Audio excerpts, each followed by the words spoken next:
5:30, and we will have extended operating hours of 7 a.m. to 7 p.m. effective today until Friday, September the 8th.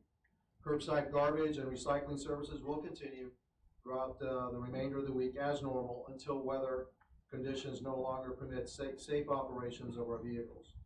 Miami-Dade Transit services, Metro Bus, Metro Rail, and Metro Mover will continue to operate until sustained wind speeds reach 35 miles an hour. Miami International Airport in Port Miami, Miami International Airport will remain open. Flights can continue to take off and land until sustained winds reach 35 miles an hour. Please remember that our airport and our seaport, they are not shelters. Beginning Friday at noon, all commercial vessels, including cruise and cargo, will depart our port, and we will close Port Miami beginning at 8 a.m. on Saturday. Passengers who have questions regarding their flights and cruises should contact the airline and cruise line directly. Parks and libraries will close effective tomorrow. Marinas are contacting your residents directly. We're asking the boat owners to secure their boats. Building and permitting offices are closing tomorrow as well. We do have staff heading out into the field for inspections to ensure that structures such as roofs and other infrastructure are secure. All drawbridges will eventually be locked, but that is something that's controlled by the U.S. Coast Guard, and the lockdown usually doesn't happen until the threat gets close, and we don't expect that to happen until Friday or Saturday. Miami-Dade Police, Fire Rescue are preparing for Hurricane Irma. Please do not call 911 for general questions. Use 311 instead, and use 911 only for an emergency. For their own safety, visitors in our community are encouraged to cut their vacation short and leave Miami-Dade County as soon as possible. I'm also hearing a lot of people saying they plan on leaving town, our own residents. If you are planning to do so, my advice is to leave early. We don't want you to be caught in a hurricane in your car. That's the worst thing you could do. So if you are planning to do so and leaving by car, please do so, as soon as you can. Lastly, our 45 members of the Urban Search and Rescue Task Force that were in Houston are returning today at 5 o'clock, and we will be welcoming them. These are the updates. As you probably have figured, I have not issued a mandatory evacuation order for zones A and B, and that's because the storm has slowed down a little bit. We now have a little bit more time to assess if we're going to need mandatory evacuation orders. And so the storm slowing down give us a little bit more time to take a look at forecast track and a little bit better indication of where the storm is actually going to go. So, but we do have and will have 4 shelters with a capacity of about 8,000 people. They will be open today for those that want to voluntarily evacuate from zones A and B. So now those are my remarks in English, and I want to make some remarks in Spanish. Buenos días, gracias a todos los residentes del condado de Miami que se están preparando para este huracán, que es un huracán, uno de los huracanes más grandes y más poderosos, el huracán más poderoso en la historia del Atlántico, que todavía es una amenaza, nos está amenazando aquí en el condado de Miami-Dade. Me han informado que la tormenta está un poquitico más lenta, que quiere decir que podemos tomar un poquitico más tiempo a tomar ciertas decisiones. Nuestro mensaje siempre ha sido que debe estar preparado con 3 días de agua, 3 días de comida en su hogar, si se van a quedar en su hogar. Hey guys, welcome to Fox 5 Live today. I'm here with Caitlin Roth. We're going to talk about— Good morning. Yeah, we're going to talk about the hurricane in just a second. Obviously, that was an update from Miami-Dade County down in Florida as the hurricane approaches Florida. Yeah, absolutely. We'll get to that in a minute. Plenty to talk about as the hurricane's been moving through the Caribbean this morning and one day closer to impacting Florida. And we'll absolutely get to all those details. We know it's a really, really serious issue down there. But first, we have to come up to downtown Washington, D.C., guys, in Mount Vernon Square. If you know the area, check it out. It's the groundbreaking of the first Wawa in our area. We're going to have Fitz come over here too and chat about it too. Look, it's Shorty the mascot. A lot of people, there you go, you can talk about it. So we have a lot of people from the area where Wawa is a huge thing in the newsroom. Yes, so I grew up outside Philadelphia, born and raised knowing about Wawa. Vance is here. He's not from Philadelphia. I'm proudly not. Yeah, I'm from New Jersey. We have a lot of Wawas in New Jersey. Yeah, and in fact, Everywhere. I feel like they have the most per capita, maybe. New They're Jersey everywhere. does. That's where I first went to it. There's one town in Ocean County, New Jersey, named Jackson. And I think literally there is one about every half mile. I'm not exaggerating. My hometown in Howell now has a ginormous gas station, Wawa. And they're the great Wawas. Yeah. Like where I come from in the Philadelphia area, they're very like one small little Wawa per town, and there's never more than one per town. But Jersey seems to do everything better. The roads are better. People their pump your infrastructure's gas. better. They have people your- pump your gas, but also they have Wawas and they have the Wawa gas stations. So- You've lived a privileged life. I know I have. Now, I'm familiar with the goose. That's the guy. Okay, Oh, I'm there not he is. familiar with the sandwich mascot. Yeah, I'm not familiar with either of them. I didn't know there was a mascot. Well, goose the mascot? goose is part of their logo. See, he's like right up there. Oh, he's yeah, right that's over true. the A. Yeah. Now, what was always fun about that was, depending on what Wawa you went to, that A on the sign, usually birds would make their homes inside the curved part. Oh, Yeah. really? Yeah. That's so you crazy. would always get to see like a family of robins or blue jays or angry birds. Well, I know fans of Wawa are really excited about this because this is the groundbreaking, guys, the first one in DC. It's in Mount Vernon Square, so I think it's 1111 9th Street, so right there next to the convention center. People are super pumped about it, and this is the, I think they're going to make a little speech and just have a little talk about it. I think the goose is gonna going be to say speaking? something. I think so. Look at the shovel, too. Who's going to speak We'll first? see. Oh, the goose. Oh, he's got his notes. Why is it a goose, do you know? Oh, because the bird. Yeah. Well, yeah, the bird is like their kind of like logo. He's waiting. Oh, he's But you know, hiding. they are in the area. There I is wanna make one it- in Annapolis that I go to Oh, that's the frequently. closest. One Here in right Virginia. by. There's one in Woodbridge, right by Don Curtis Boulevard. Okay. Leesburg that has we go one. to. And you know what's kind of the place is known for is you can not only grab and go food, but they also have a lot of like custom orders. So they have like a deli counter there. They have these cool kiosks where you can kind make of it. order. Yeah, I mean McDonald's got a lot of press on this lately. That you know the McDonald's model has pretty much been unchanged since 1953. But Wawa's been doing this kiosk thing for a couple of years now. You know, that's not new to them. They've been kind of pioneers in that. You go in there, you kind of press out what you want, and then you wait there and it shows up. Sheetz does that now, too. Yes, they do. Oh, yeah. too. Kind of a They competitor, do. right?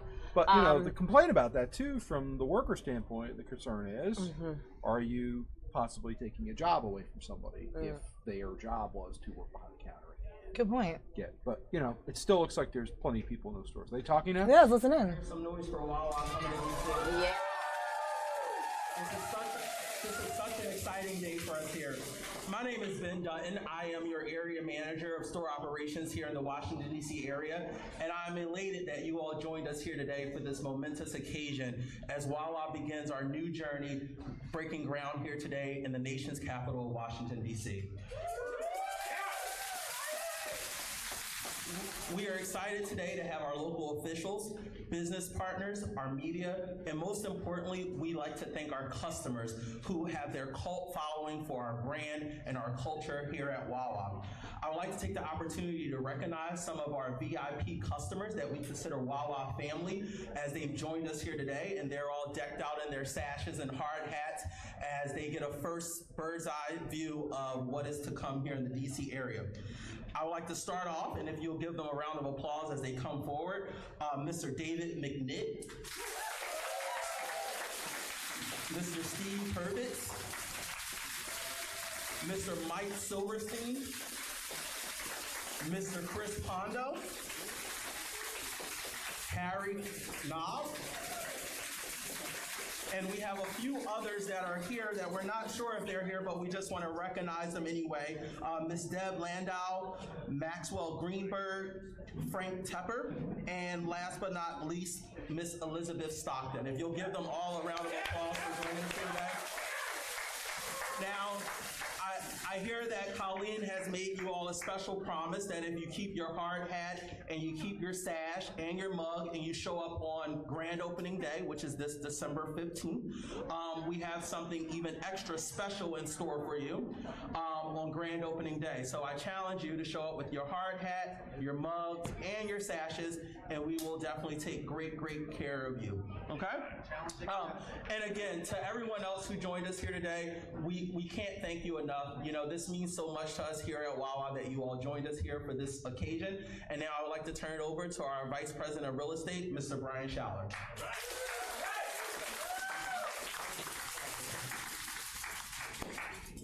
Good afternoon, good morning. As Ben said, we couldn't be more thrilled to mark this important milestone in our expansion in DC. And this sets the official start of our construction. This important step really sets in motion our opening plans. It allows us to get ready to open more stores and also, which is very important to us, hire more associates into our Wawa family, which is a big thing for us in our culture, as Ben said. Over the next few minutes, we'll give you some plans for our expansion, as well as how we intend to connect with the community. But our first step was to talk a little bit about the store. And our urban store is really designed to showcase our food offer. It also has and brings to life some distinct upscale features for our on-the-go customers. Things like, it's going to be a very special store. When we open the doors, just to our left here, to your right, that's going to be our biggest store in our chain at around 9,000 square feet. It's going to feature Wawa food offering, digital technology. It's going to have the latest in our store layout, some social media experience differences. It's going to have table seating inside, outside porch seating, and our famous, which will come to life, our Wild Goose Cafe with interactive digital technology. So this is very different from our stores up in the Mid-Atlantic. We're bringing the best, the latest technology and our experience to you. We give thanks today for everyone that's here, the designers, the architects, the contractors that are going to spend countless hours making this come to life. And of course, our business partners and local officials who have provided really the support and encouragement to make this a reality. We couldn't have done this without you and our official launch into DC. Whenever we spread our wings, we look to build new relationships in new communities with new people. And we are very excited today for everyone, as Ben said, who's here. Thank you for attending, and that is starting that journey with us.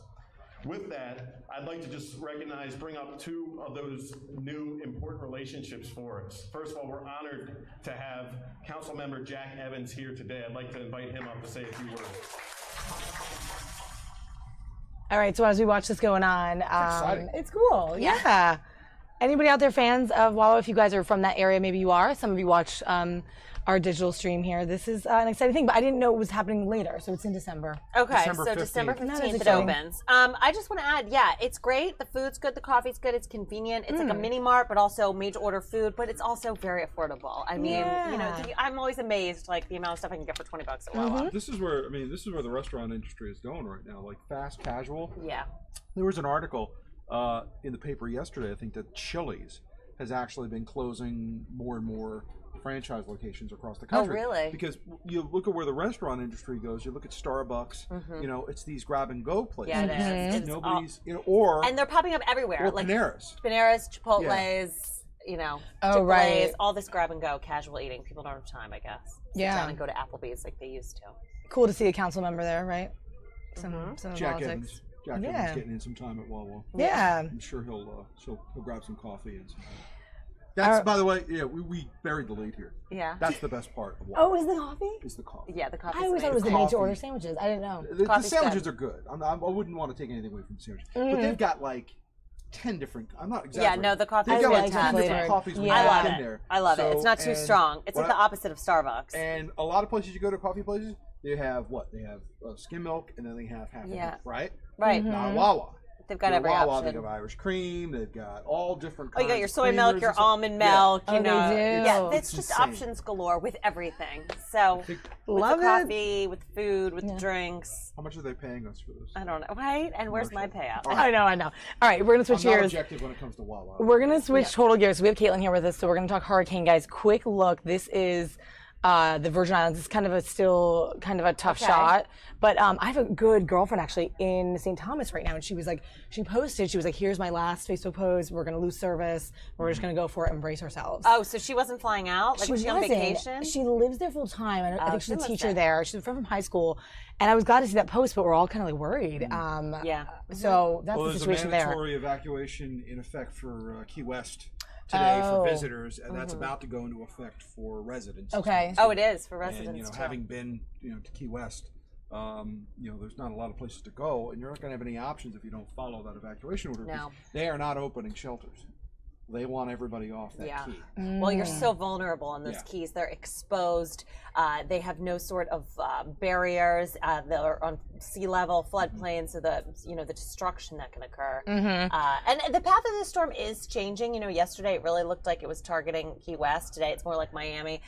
It'll shift. It'll change. Wherever it ends up, it doesn't matter. It's a massive storm, and all of South Florida needs brace for impact. Yeah, speaking of Miami, this right now is a live presser going on in Miami-Dade County. They were talking about what to do and stuff, Yeah. but if we can kind of run through what the update is, because we were talking about it yesterday. Yeah, let's go to can we find the weather graphics? Yeah, as you, I'll get it ready here. Okay, so we watched this morning, Irma, still a Cat 5, max wind speed sustained at 185 miles an hour. We watched it make landfall along St. Martin, the island of St. Martin, popular vacation spot, one of many islands that was affected in the northern Leeward Islands, among them Anguilla.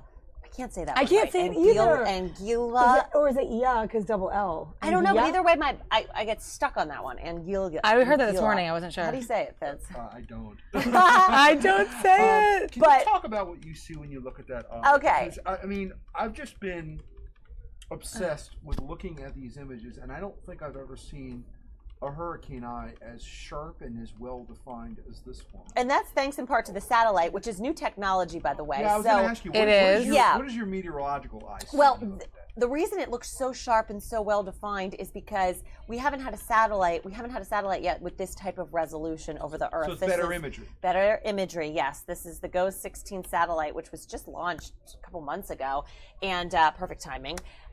It is now able to, it scoots around the Earth, depending on where the weather is, but it's able to capture such sharper definition of cloud cover and circulation of these storms, which is very evident as you take a look at it. And you're right, the eye, it transfixes you just following that, tumbling around in the center of the storm there. And it just looks like... It looks like a circular saw to me. I mean, Yeah. I said this yesterday. It's very rarely do you see weather imagery from space that actually is scary. Yeah. And that's scary, right? The size of the outer edges of this, and then you look at how well defined and hardcore the eye is. It's spooky because it almost looks like too perfect. I mean, they are like they're horrible, destructive storms, but they are an incredible facet of nature. Like, I can't believe that a storm is that powerful. It creates so much, sinking air around it that you get these I've heard some talk on Twitter, and probably that's the wrong place for me to be looking. That's okay. That's where we all go. That's what we use. But some people have been saying that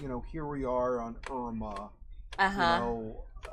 That this early in the season, that having this, actually coming off the heels of Harvey, that we are now in for what could possibly be one of the worst hurricane seasons. Is there is past prologue here the fact that we've had these two, major hurricanes back to back, and we don't even know what Irma's about to do? But because we've had these so close together, does that necessarily mean we're going to see sets coming in? Not necessarily.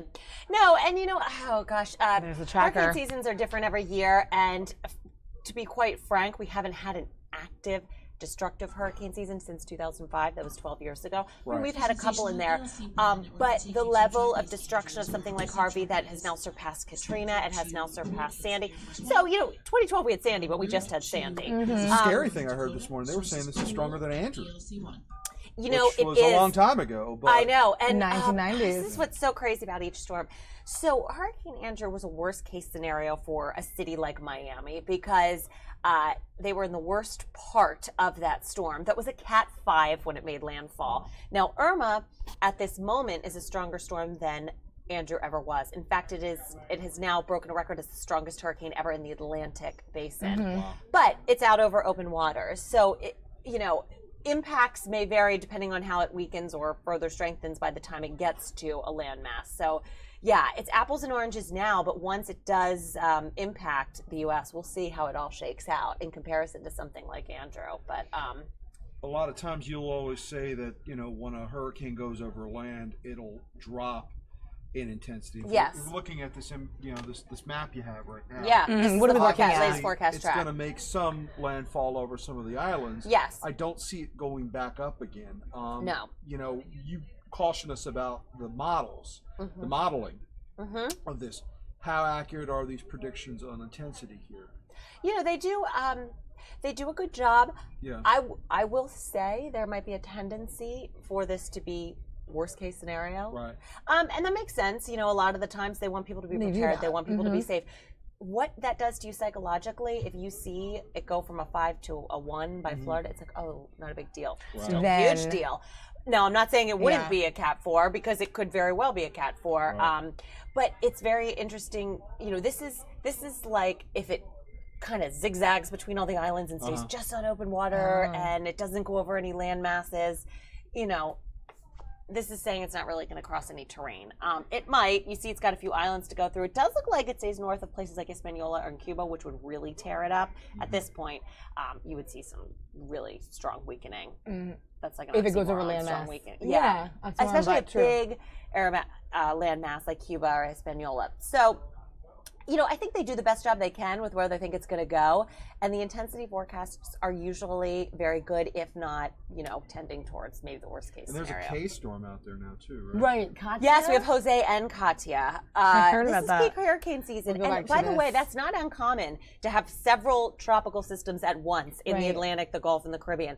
It happens many hurricane seasons where we've got a trail of them. And it's just...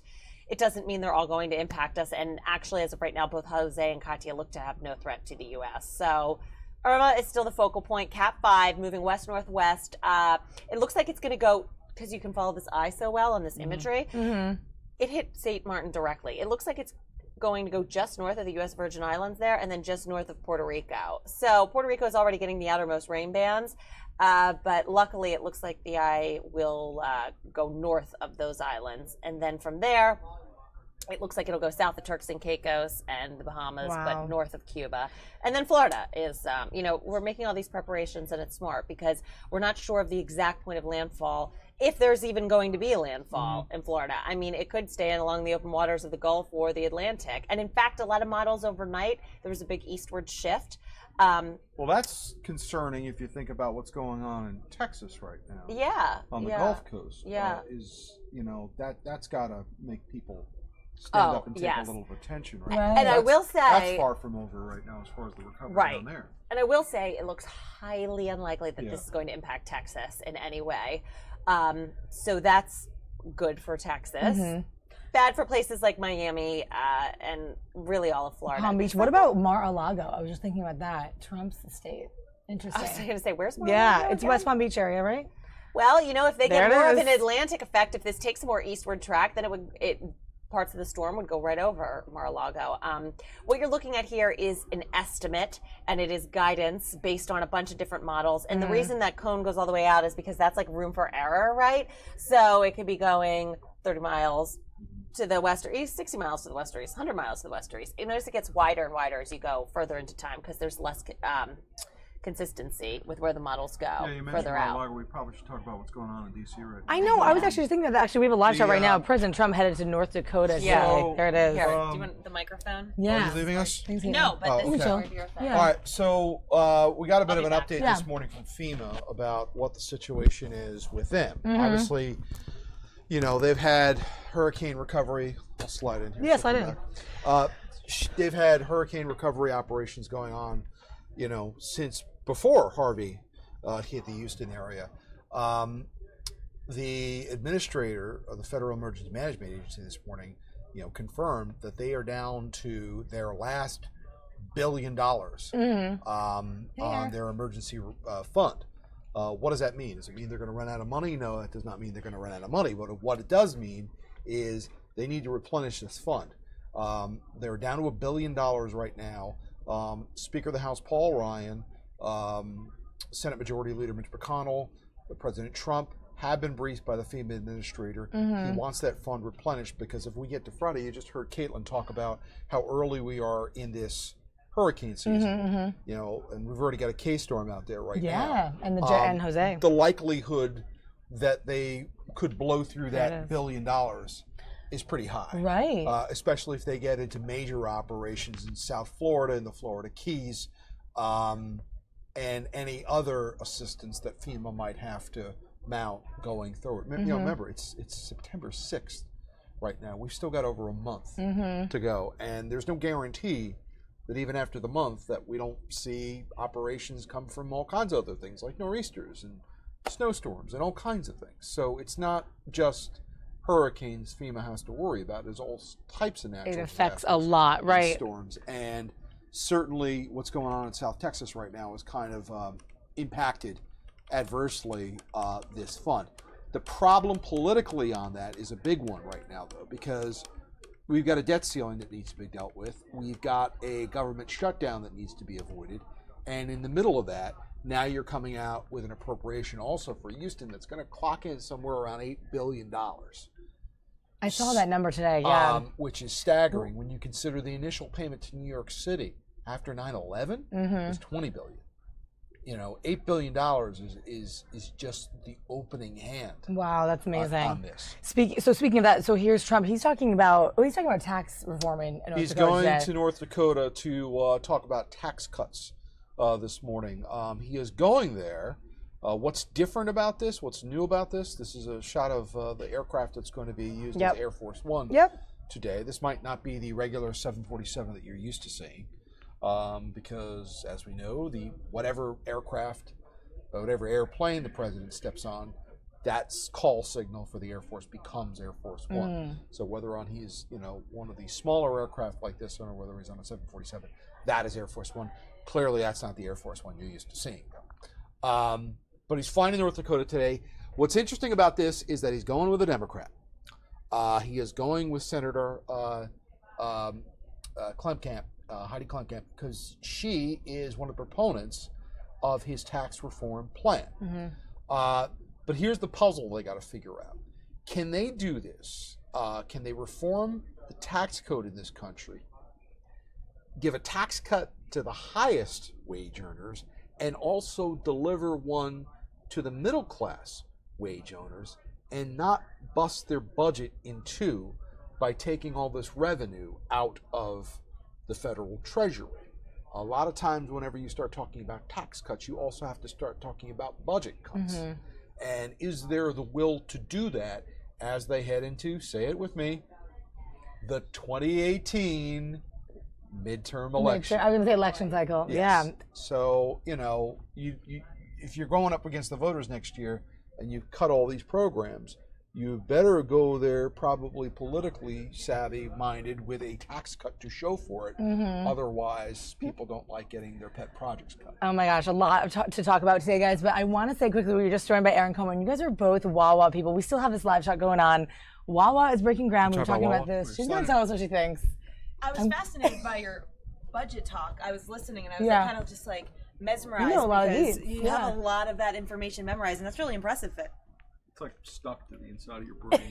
He's so good with it. Just like the stats, I was impressed. Yeah, it was good. Well, so Aaron's from Philly. Yes. And this is live right now, down in Mount Vernon Square, the Wawa. Molly asked me if I was from Philly and we had a fight. I know. He's going to never Jersey. You're a Jersey boy. Forever. Like when you tell somebody from New Jersey that they're from Philly. I didn't know. But sometimes Cherry Hill people lie and say they're from Philly. There's a they're border. From Jersey. There is a kind of like an overlap there. Well, that's South Jersey. See, he's a North Jersey guy. I knew it was different. I'm not. I'm from Jersey Shore. You're sure, which I would never have known. But anyway, so a couple people here. So what do you guys think? I mean, Aaron, I haven't heard your thoughts. Oh my gosh. Look at that. Wait, it's a membership card. Wawa gift card. Where'd you get that? Chris just handed it to me. Thanks, Chris. Thank you. It was a Christmas present. So every time I drive back to Philly to see my parents, I stop at chip Wawa away on the at it. way.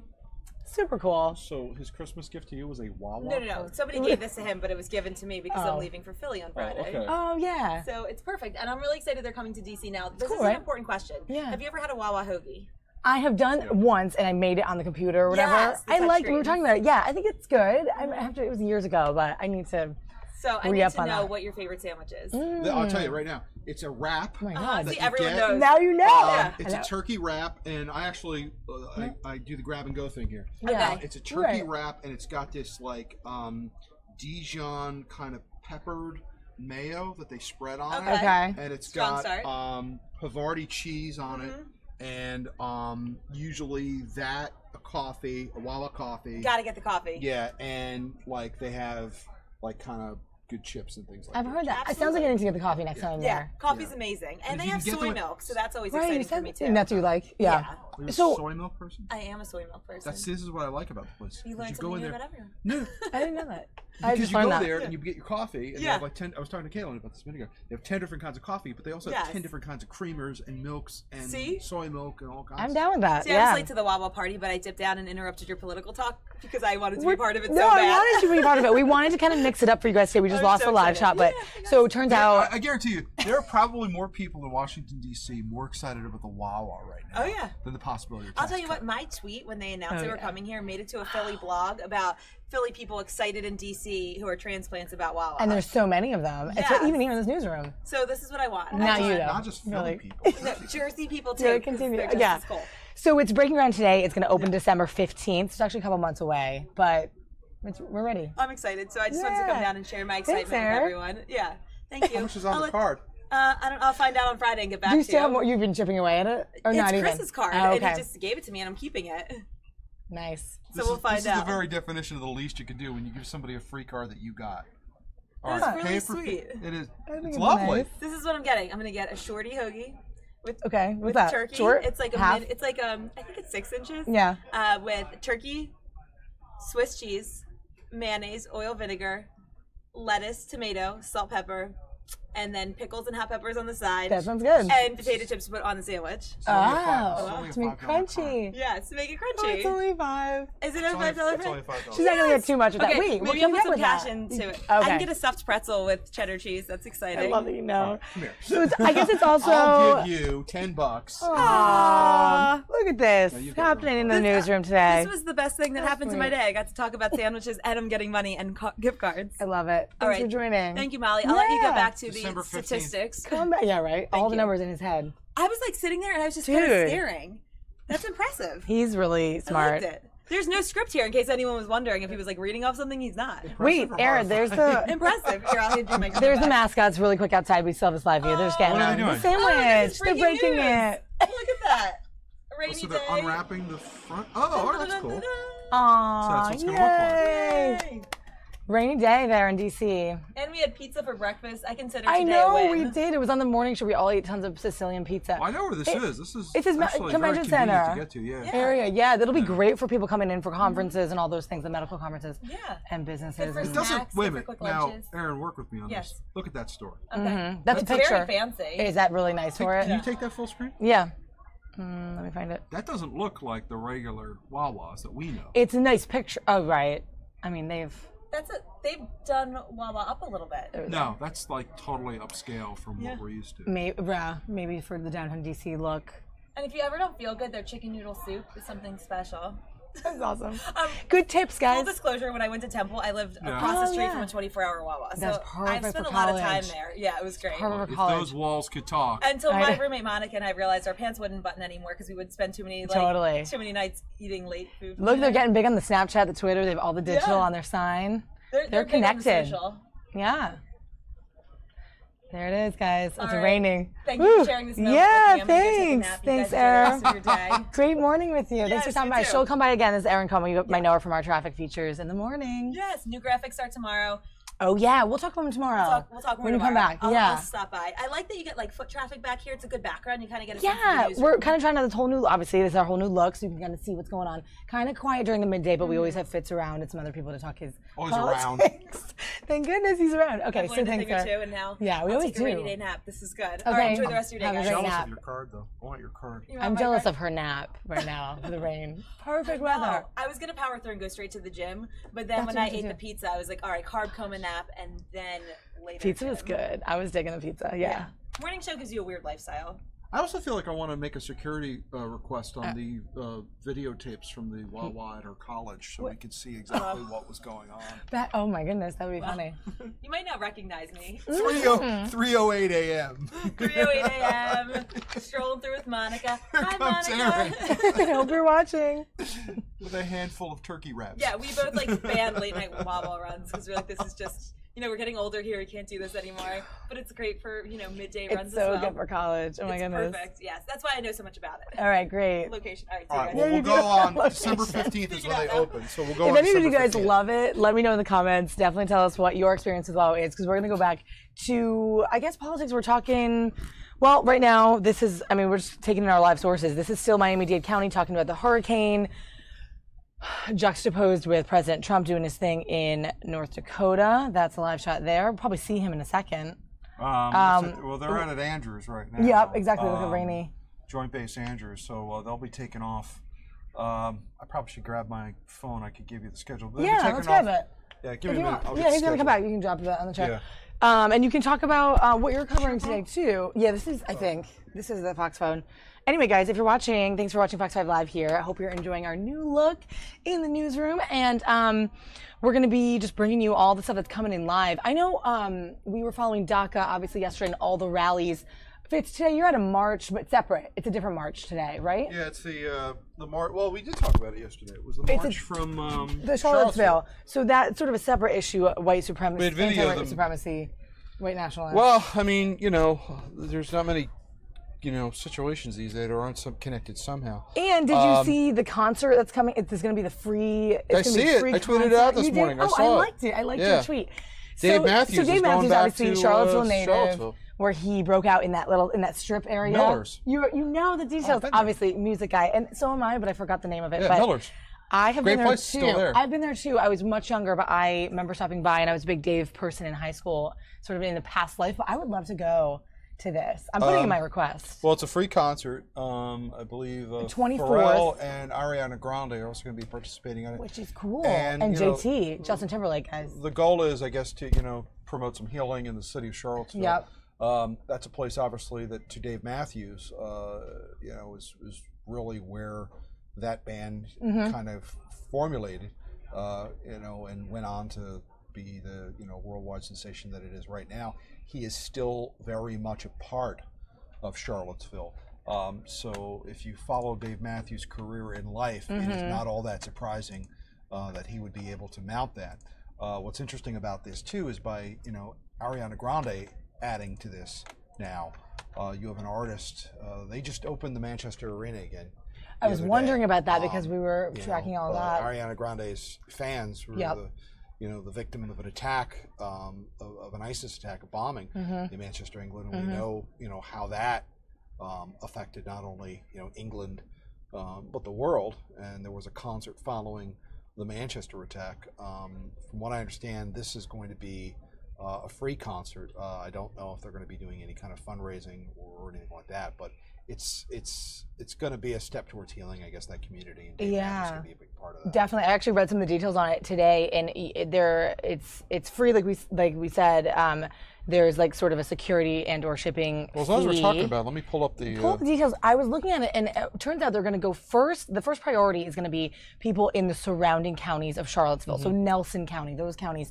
Then the next step, after those are kind of disseminated, will be counties in general in Virginia, then people outside Virginia. Yeah. So it's a kind of a step process to claiming these tickets. You can get, I think, up to 2, and then you put your bid in, essentially. And there's a lot of details on what happens, and just so you know, this isn't an actual ticket confirmation, but you can put in your name and information to perhaps get a chance to go. And that's, I think, Sunday, September 24th. So it's called A Concert for Charlottesville. an evening of music and unity. Will be performances by Dave Matthews Band, Justin Timberlake, forgot to mention him. I mentioned it. That's my favorite. Pharrell, That's Ariana cool. Grande will be the highlighters. It'll be at Scott Stadium at UVA. It promises to energize and uplift the community in a celebration of inclusion. Dave Matthews Band will be the host. That makes sense. And this is in response to the violent demonstrations at UVA on August 11th and downtown Charlottesville on August 12th, which, as we know, Heather Heyer was killed as a result, and also 2 Virginia state troopers were killed in a helicopter crash as they were going airborne to observe the situation from the air, and they're still investigating the circumstances surrounding that crash as well too. This is an interesting side note. Did you know Heather Heyer's mom spoke at the VMAs, and so did the great removed grandson of Robert E. Lee, and then he was a reverend or somehow involved in a church in Winston-Salem, North Carolina, where I actually went to university.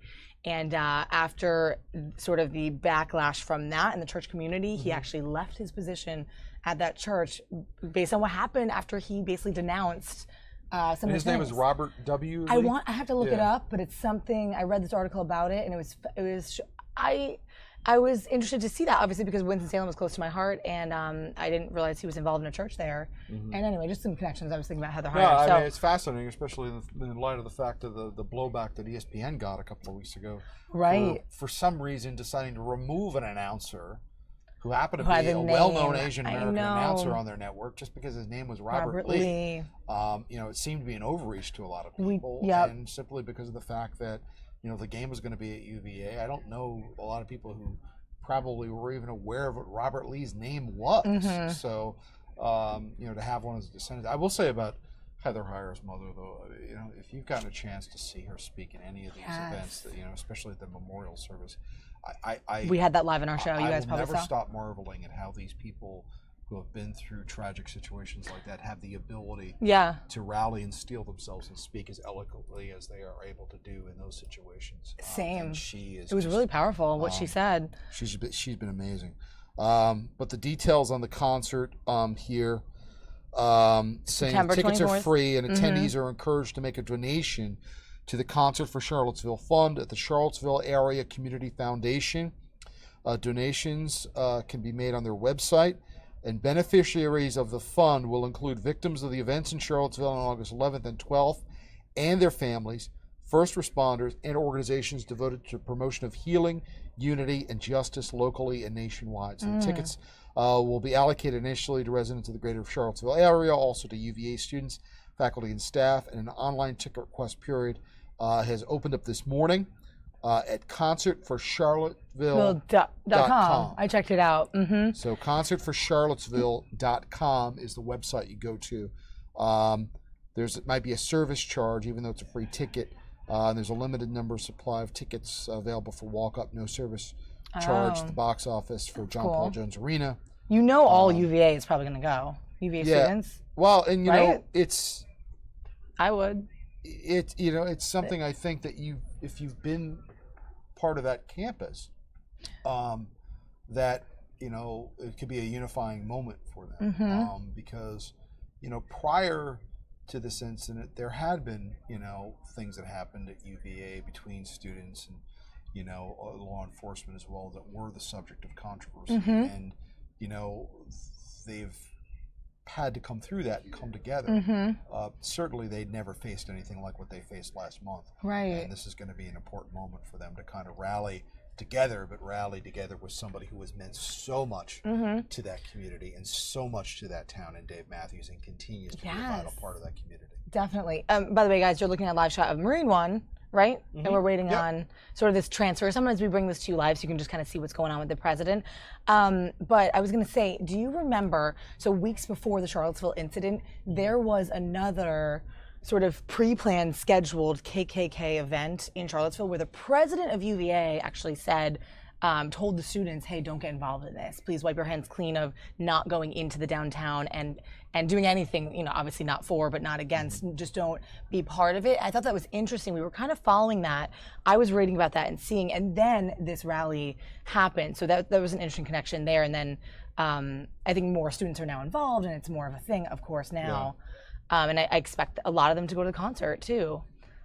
Here we go, a little action. I think the president's going to be coming down here, and we'll see him coming down.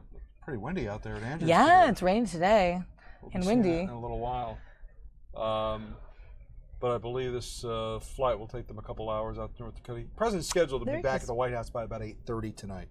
So this will pretty much take up this trip will take up the remainder of his day. And I believe it's the first time he's been there since, I'm pretty sure it's the first time he's been there since the inauguration. There's the president now. There he is. Shaking hands, grabbing his own umbrella. Oh, yeah, we've seen that in the news. Well, yeah. We've seen that in memes, right? I have. Yeah. Fitz and I follow. You follow memes. I do follow. You like him. You like him. I see your tweets. There he is. I've been known to make a few every night. I know. I love that. The homemade ones are the best.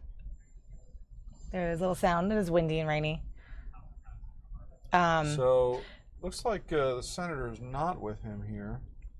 So maybe she's already on board the plane, or maybe she's already in... Would she be going separately, though? That's what I was wondering. I thought they'd be traveling out there together, but I don't see her departing. Certainly didn't see her departing Marine One. So let's see if the... I think he's going to get through the door with that, or does he need to collapse that before he goes in? Yep, that's coming down. Oh, he's collapsing it? Yep, there he goes.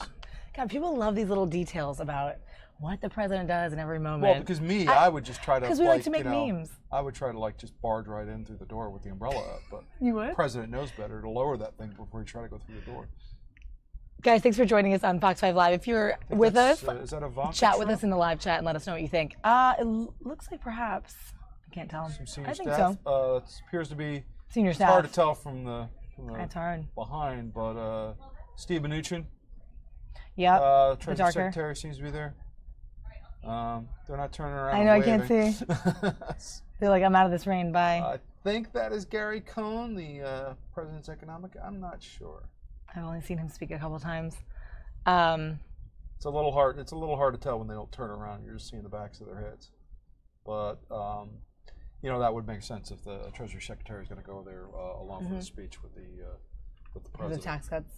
Well, yeah. I mean, this has it's going to have a big impact on the Treasury, and one of the things, the balancing acts of this is how you cut the tax rate on the top income earners, but at the same time do it for the middle class, and not have a negative effect on the revenues that are needed to run this government without large-scale budget cuts. And people like to talk about budget cuts until it's something that's being cut that they like.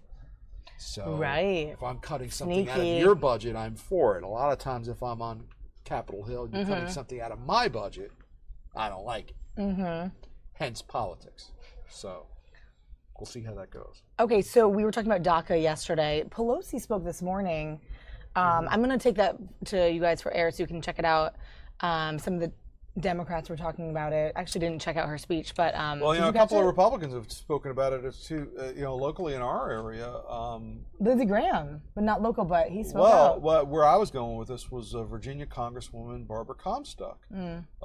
She's been in a very precarious position out there in Frank Woolsole District, Loudoun County, in that area, and she has, on occasion, as a Republican, taken a different opinion than this White House on major issues. And she came out with a statement yesterday critical of the president's decision to end DACA. She's going to be facing a very tough re-election fight, in her district, which is, we've talked for years about how Virginia is politically becoming, progressively purple, meaning, Democrats are blue, Republicans are red for years. It's blending. Yeah, for years, Virginia was a very red state. It's starting to become more purple. And, a congressional seat up in Northern Virginia, Loudoun, where the demographics have been changing a lot, has kind of put Congresswoman Comstock, choosing your battles with this White House, but certainly not supportive of what the president did yesterday. You know, we had talked about how Congressman Andy Harris, Republican out of Maryland, had supported very strongly the president's move yesterday. But you know, Harris comes from a district that is a solid red district, so. So interesting. It's it's expected that the congressman who kind of swept into office on the heels of the Tea Party movement would stay where he was on this issue. You weren't expecting Andy Harris to come out and denounce the White House at all yesterday. In fact, he was very pleased, and he said this is going to make a lot of Americans safer. But the majority of the congressional delegations throughout D.C., Maryland, Virginia, they all came out with very strong statements denouncing it yesterday. Yeah. And we were at some of the protests as well. Yeah, you were. What was that like? That's what we were looking for. We were trying to get that live feed of you in the march, but we couldn't get it. But what was it like? One of the more emotional. Really? Because a lot of times, when you go to a protest, there is a mix of people who are actually engaged in the subject, and then there are people there to support them. Yeah. Yesterday, I think it was one of the few times that I've gone to one of these things where everybody who was there had some visceral, tactical connection to this. They were either dreamers themselves, or they had family members, relatives, or somebody who was, we talked to one man by the name of Joseph, and he said he was 27 years old. He said he'd been in this country since he was 5 years old. He was brought here by his parents. His parents were from Mexico. He says he doesn't know anything about Mexico. He's never been to Mexico since he was brought here as a child. He speaks, not that your way you speak should be a factor in this, but I will tell you he spoke English with absolutely no accent whatsoever. And he told me that his Spanish was not that great. And he is now, he says he's concerned he's going to be deported to a place he doesn't know and a place he's never really lived. We also talked to a young man by the name of Eric, who was 27. He says he's been here for 14 years, so he came here as a 13-year-old, brought here by his parents. But he said one of the things that was most upsetting about him was that he said he had listened to these interviews that President Trump had done, where he had said in the past, he said that the president reiterated this again yesterday, that he loved dreamers, that he loved these people. Eric said that he had listened to the interviews with the president, said that dreamers do not have to worry. Eric said he believed him, and his main emotion yesterday was that he was hurt, because he had said he had actually defended what he had heard and believed what he had heard, and now he kind of felt yesterday that he believed something that he turned out not to be true. But there was a wild card late last night with this tweet that came out. President Trump's tweet? Yeah. I saw it. Let's bring it up. I remember seeing it, but let me about find 9:20 it. last night. Mike, let's quick reiterate though. There's 800,000 people or so that are affected by this, right? Yeah. But the question is, and I want to confirm, is it those people? There just won't be any more handed out, and those people will be okay, or is it? We don't know. It's still in question. March 6th, they'll have the ability to reapply. I was in a briefing yesterday. This one? On this. Yeah. Now this is causing a lot of head scratching here. Okay. I'm gonna find this because throughout the day, there's all this coverage about what was going on with this, and then last night, what time was this? 5:38 last night. So the president sends this out.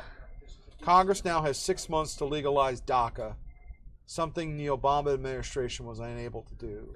If they can't, I will revisit this issue. Now, let's take those last 5 words there. What does that mean? I will revisit this issue. I know. Does that mean that the president is going to try to get the DREAM Act passed, which was, for the most part, a dead letter office during the Obama years, which led President Obama to then take that drastic action of creating DACA? Is that what he's saying? Or is he saying he's going to revisit his decision to cancel DACA? Mm-hmm. There's a lot of questions that get raised by that last sentence of that tweet. And it is mysterious. It's also raising eyebrows on people who are wondering how committed is this president to this decision if the politics on this do not shake out the way the White House may have expected. We know his base is pleased with this, and we know his base continues to be pleased with a lot of the things he does. However, it's hard to govern exclusively from the base. You can get elected with a base, but it's hard to govern from that position, because when you govern, you need to reach out to both sides of the aisle. And it's pretty clear there are some battle lines being drawn over this DACA thing, and even with his own Republican Party. You look at the statements you mentioned it from Lindsey Graham. Yeah, were you surprised by that, though? I just read it this morning. Not at all. I was surprised by that, because John McCain and Lindsey Graham have been of one voice on this. Right. That you cannot pretend that this problem is going to go away. And they were critical of how President Obama handled this as well, too. So, this is not to say, because they've been critical of what the White House did yesterday, that they were any fans of what President Obama did. Far from it. But they are trying to restart the engine now on, let's let Congress do what Congress is supposed to do. Come up with legislation, have hearings, debate that bill, and then vote on it, yes or no. That's never what DACA was. DACA was a decree from President Obama's White House, which a lot of people look at as unconstitutional because it completely cut Congress out of the process. Yes, Congress didn't do anything about it, and that's why the president used that opening to act. However, at some point, John McCain keeps saying this, hammering it home again and again and again. We've got to return to regular order. This is how this thing that we do here was set up. There's a reason why we have two houses of Congress. There's a reason why we have a Supreme Court. There's a reason why we have an executive branch. We don't have a king. We don't have a monarch. We don't have somebody who just kind of signs a letter and that's it. Executive orders are not supposed to be used to create law. Speaking of McCain, and is there any word on how he's doing? I know he's back to work. Well, the good news is he's back, and apparently he's doing well. I saw some video of him this morning, and he looked like the Senator McCain we all know. Yeah, you saw a video? I didn't see. Which is a testament to the man's strength. The one thing about John McCain, you're not going to meet anybody tougher if you walk around Capitol Hill all day and all week. What this man put up with as a prisoner of war in the Vietnam War would all break in his book. Most people. And at some points it broke him, but he repaired himself. And, there's nobody tougher than John McCain. But tough doesn't come into it sometimes when you're dealing with cancer. Totally. And that's why he's been so inspirational to a lot of people, not only for what he's facing from his health-wise, but his attitude about it. You see him hiking. You see him doing these things that he can do. I'm following Meghan McCain's Instagram like nobody's business. She has all the stuff with her dad, and Yeah, and so, you root for him because you want him to do well. But I'm sure he's also been very inspirational to a lot of other people who are dealing with that in their own lives. You're right. And, the specific type, too. If you are able to do that, to be able to continue, your work and continue your life and, do your treatment at the same time. So did you cover him much during his whole election cycle? Is that your thing? My famous story. I've covered him a long time, but my favorite story about him was when he was running for president in 2000, and he called me a communist. Wait, tell me that in brief. Because I was working in New Jersey, and he had come up with a list of projects that he thought were pork. Things that government should spend money on. And on the list was some beach replenishment project in New Jersey, and I asked him about this. Of course, Jersey. Event. Well, I was working there. Oh, right. And McCain looked at me and he smiled and he says, "Well, that's just the kind of question I'd expect from a communist like you." And he let out a big laugh. He laughed. Yes, it was a joke. It wasn't okay. It was great to He's be a called. jokester. It was great to be called a communist by John McCain. That's fun. It's a good memory. That's great. All right, we'll pull back into the newsroom here. So today, if you're covering the Charlotte, they're going to be the follow of that Charlottesville rally. They're going to be arriving in Washington a little bit later today. They're going to be going to the Martin Luther King Junior Memorial at about 5 o'clock today. So we're going to be live with them. Cool. And unfortunately, the weather for this last part of their journey has not been the greatest. So it's a long trip from Charlottesville to Washington D.C. but they're going to complete this later on today. We're going to have that live at 5 o'clock. Great. Awesome. We love having Fitz on here. I think he's a great contributor in the morning. Well, with Yes. that, what an exit then. Hey, no. We gotta go. All right. Thanks so much, guys. Thank you. Tom Fitzgerald, you'll see him on the evening. You will. All right. So with that, we're going to continue. I want to play out this. The Democrats here, you can see Chuck Schumer and Pelosi talking about the sort of fallout from everything, all the decisions yesterday on DACA.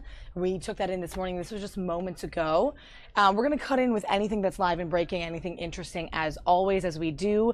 Keep our eyes on tweets and everything like that. And don't forget to chat with me so that I can see your questions and your comments on YouTube, guys. We're also on our website. So if you scroll at the bottom of fox5dc.com, we're always going to be there throughout this midday show for you. All right, with that, we're going to go to this from moments ago and keep our eye on whatever else is happening in DC and around the country and around the world for you guys on Fox 5 Live.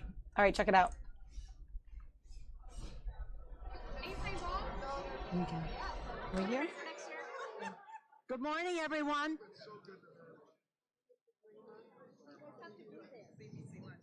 Good morning, everyone. Thank you all for being here.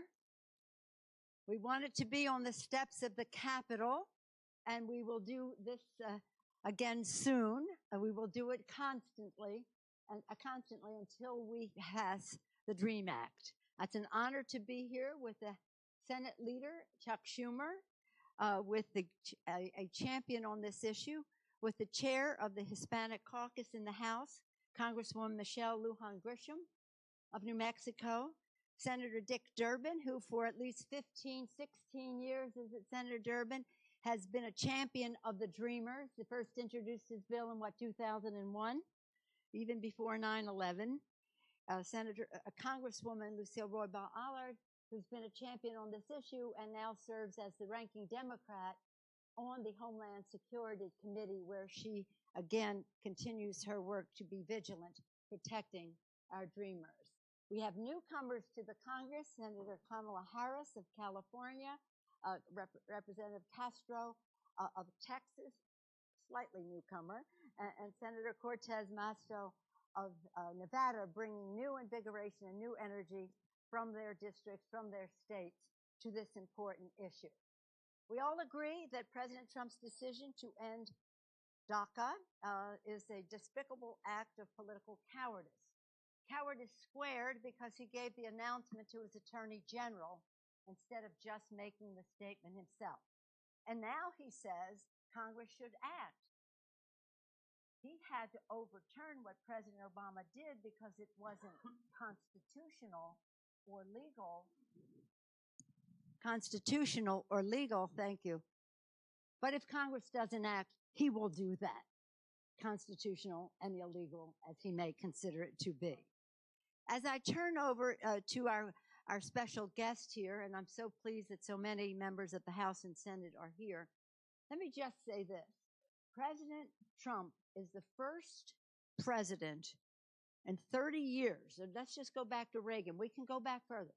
President Reagan not only acted, he acted after Congress acted. And he said Congress didn't go far enough. So he and then to become President George Herbert Walker Bush, did the family fairness agenda to do more than Congress did. President Clinton followed suit. President George W. Bush was a great immigration president, and we know that President Obama was a great leader, especially concerned about our Dreamers. So this is the first president in modern times, in the lives of these Dreamers, who has been anti-immigration, rejecting the idea that immigration is the lifeblood of our country, the constant reinvigoration of America, and that every newcomer who comes to America with hopes, dreams, aspirations, and optimism and courage makes America more American. In that spirit, I'm pleased to yield to the distinguished Democratic leader of the Senate, the Senator from New York, Chuck Schumer. Thank you. Thank you, Leader Pelosi. It's not great to be here. We wish we didn't have to be here, but be here we must. And I want to thank the Congressional Hispanic Caucus for organizing this event, and all of my colleagues in the Senate who I would like to mention, if I can see them all. Senators Klobuchar, Van Holland, Merkley, Udall, Heinrich, Blumenthal, Warner, he's tall. Anyone else? No, it's Heinrich. They're the tall ones, and they modestly stood to the back. But let me say this. I want to cut to the chase. The president's decision to end DACA was heartless and it was brainless. If this order stands, hundreds of thousands of families will be ripped apart. Tens of thousands of American businesses will lose hardworking employees. We're talking about folks who were brought here as children through no fault of their own. They may have known no other country but ours and have voluntarily registered themselves with the government in order to live, work, and give back to our great country. They represent no threat to the country. In fact, in so many ways, the Dreamers represent the best of our country. They want to get right by the law, by serving in the military, going to our schools, working at our companies, contributing to our society, paying their taxes. They risk and sometimes give their lives to protect others in this country, overseas as members of the armed forces, and here at home, like Alonzo Guillen, a DACA recipient who died just last week trying to save others from the unprecedented floodwaters in Texas. So make no mistake, Dreamers contribute greatly to our country, to our businesses, to our economy. A recent study by the Center for American Progress found that 91% of DACA recipients are employed, paying taxes, paying into Social Security. The same study found that ending DACA would drain $433 billion from our national GDP over 10 years.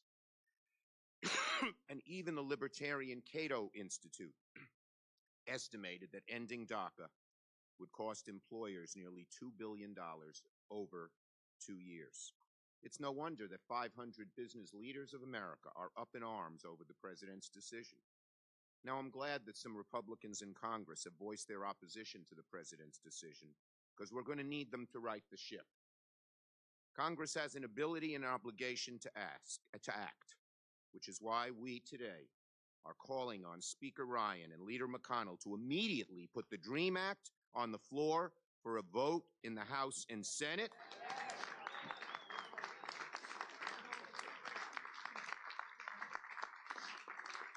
We're ready to pass it. I am confident that if put on the floor, it will garner overwhelming support from both sides of the aisle. But let us say this, and I think I speak for the leader as well. If a clean DREAM Act does not come to the floor in September, we're prepared to attach it to other items this fall until it passes. It's now my honor to turn it over to the leader of the Congressional Hispanic Caucus, Michelle Lujan Grisham of the great state of New Mexico, both of whose senators are here.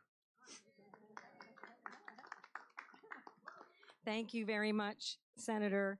I want to thank the Senate and the House for their incredible, fearless leadership on what I think is a hallmark issue of our time, which is making sure that American values play out productively by protecting dreamers and their families. You're going to hear it over and over and over again, because the president's decision to end DACA stands as an indefensible and unjust act of cruelty against nearly 800,000 young people who trusted the American government with their hopes, their contributions, and their dreams. Now, many of us, particularly coming from New Mexico, no stranger to the issues of immigration, no stranger to the issue of mixed status families. But I have to tell you, I remember like it was yesterday, the first time I met with dreamers over a lunch. And I really, hearing it from them directly, that they don't know that this is not their country, right? Until they apply for a driver's license, or they go to college. And in one fell swoop, everything they know to be true, a country that they believe in, that they support, that they fight for, immediately is removed from them and their entire families. Yasmin, one of my constituents, is a law school graduate who wants to be an immigration lawyer. She wasn't aware, just as I said, about her status until she applied for a driver's license. For many dreamers, in addition to having it ripped away, here's another emotion. They're ashamed. They feel their potential is capped. They feel fear from themselves. And as important, they're afraid for their parents who risked everything to protect them and give them a better life. They feel this overwhelming burden of being undocumented. Thank you. DACA changed all that. Good idea. Perfect. It unlocked their potential. It freed them from the crippling fear of deportation. And as a result, these young patriots have been living the American dream, and their deep gratitude fueled tremendous social, as you've heard, and economic gains for cities, states, and our nation as a whole. We're fortunate to have Yasmin and her twin sister, Yasmin, a student who has taken a leave of absence from medical school to advocate for her community and the woman who inspired her the most, her mother, who in fact saved both their lives by coming. No, I don't think that. And Carla's here from New Mexico, right on. I'm here to tell you that the president and congressional Republicans that Dreamers' lives are not bargaining chips. We should not be using them as pawns in furthering a twisted and cruel and hateful anti-immigrant agenda. Congress must and will act quickly to protect Dreamers and immigrant families from this senseless cruelty of deportation and the president's divisive mass deportation agenda. I call on my Republican colleagues, as everyone here today, to immediately bring a clean DREAM Act to the floor for a vote without delay, where we believe unequivocally it would pass both the Senate and the House. It is now my distinct honor to introduce someone that needs no introduction, someone who's long been a champion from the great state of Illinois for immigrant families, for Dreamers, for comprehensive immigration reform. It gives me great honor and great pleasure to ask Senator Durbin to give some remarks. Thank you very much, Michelle. It's an honor to be here today. President Trump told us we love Dreamers.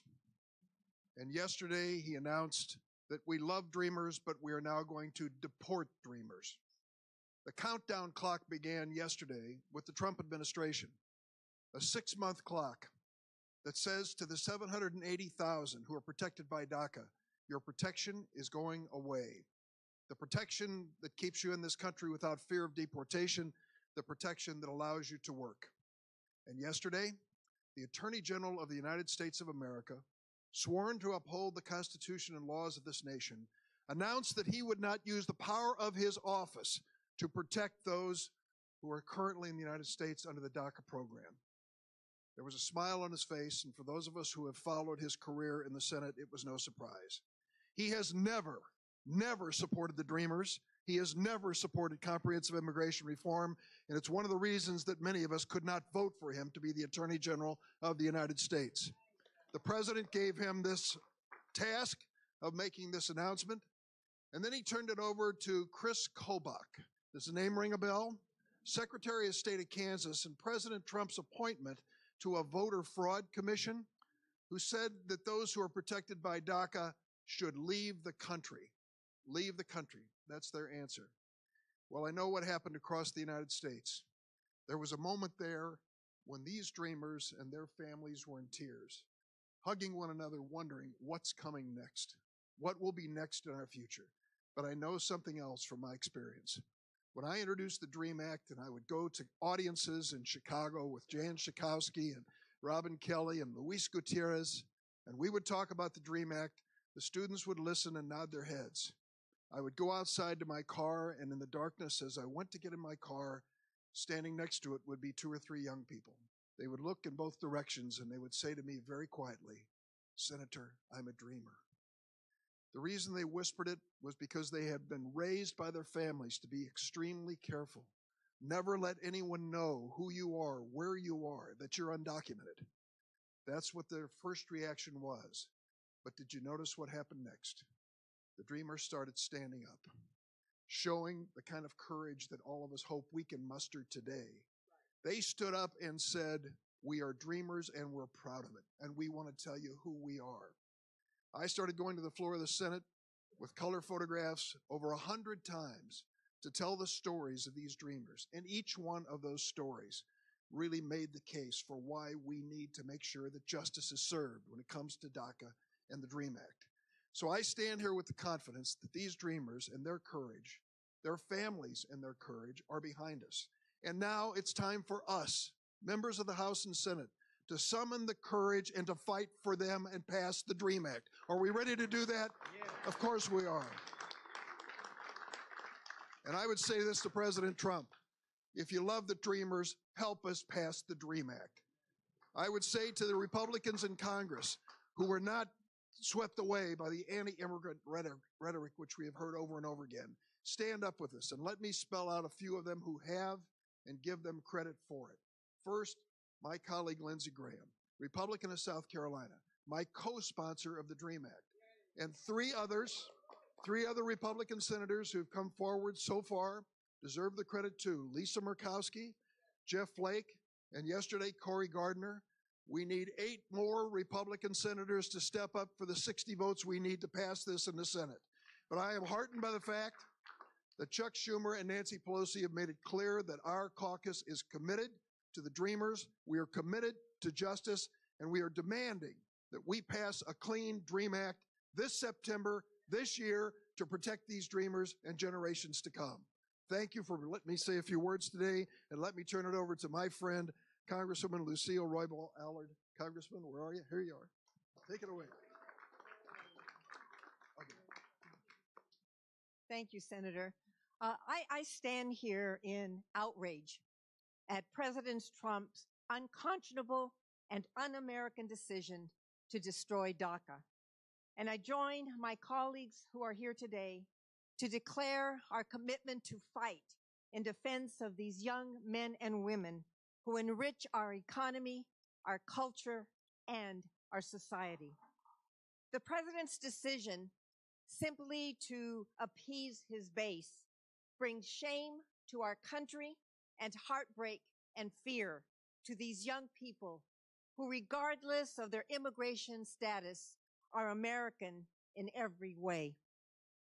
His senseless and cruel decision upends their lives and the lives of their families and sends a chilling message to our immigrant communities. Terminating this program also strikes a vicious blow to our American economy by forcing hundreds of thousands of young people out of the workforce, disrupting businesses, and sending adverse shockwaves through the economies of most of our states. California alone stands to lose $11.6 million annually, and the U.S. overall stands to lose $460 billion in GDP cumulatively over the next decade. The vast majority of Americans, as we have all been told and as we know, support our nation's DACA recipients, regardless of their political affiliations. Democrats are ready to join our Republican colleagues in passing the DREAM Act of 2017, which I am proud to co-sponsor with Congresswoman Ileana Ros-Linton. This is a bipartisan, bicameral bill that will allow U.S.-raised immigrant youth to earn lawful permanent residence and a pathway to American citizenship. I, as others have said, urge all my colleagues to support the DREAM Act, and I urge Speaker Ryan to bring a clean DREAM Act to the floor without delay. Okay. And now it is my pleasure to introduce a relatively new member of the California U.S. Senate, Senator Harris. Thank you. I'm honored to stand with my colleagues on the House and Senate side. I'd like to also mention the leadership of the Congressional Black Caucus stands here in solidarity with our dreamers. And it should be of note that in 2010, unanimous support from the CBC for the DREAM Act. So we've got to stop playing politics with these kids. And the reality is that rescinding DACA is just simply wrong. We are talking about a population of 800,000 young people. We have 220,000 in California alone. And let's be clear about the dynamic in which we're discussing this. I've met with senior members of this administration who, when I asked, had to confess they'd never met a dreamer. How can you form such strong opinions about people you've never met, people you don't know, and then allow this population of people to be vilified? It's not only wrong, it's irresponsible. So let's get on board with the facts before we start expressing opinions about this population of people we have called dreamers. They are serving in our military. They are working in Fortune 100 companies. They are college students. They are law students. They are scientists. Let's be clear, 40% of the industry in terms of even tech in California was created by immigrants. Let's stop vilifying this population. And let's get to work also understanding that this is about not only what is morally right, it also is about what is economically right. To rescind DACA means to lose as many as 700,000 jobs in the United States because of the jobs that are created around this population. In California alone, if we rescind DACA, we will lose $11 billion. And we are looking at hundreds of billions of dollars for the economy as a whole, for taxpayers, if we rescind DACA. So there are many reasons to stand with our dreamers, including the fact that we're talking about young people who were brought here, many as toddlers. This is the only home they've known. To send them back to some country that is foreign to them, where they may not even speak the language, is just wrong.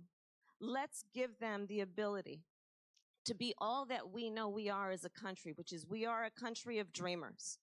We are a country of people who know that we aspire to have a country of young people who want to develop themselves and help our country produce and be the greatest country on this earth, but we will be only if we stand by our principles and our morals and the ideals of who we are. So let's pass this. Let's get it done in September, and I thank everybody for your leadership, and Senator Durbin in particular, you. Thank you. And then Joaquin, and next, Congressman Castro. Thank you. Thank you, Senator, for your inspiring words, and thank you to all of my colleagues in the Senate and in the House who are fighting on behalf of dreamers today. Let's be clear about something. America is blessed to have these 800,000 young people in our nation. This is their home. It's the only home that many of them have ever known. And as President Obama said, they're just as American as any of us, except in one way, and that's on paper. And our challenge in Congress is to make sure that that one difference is no longer.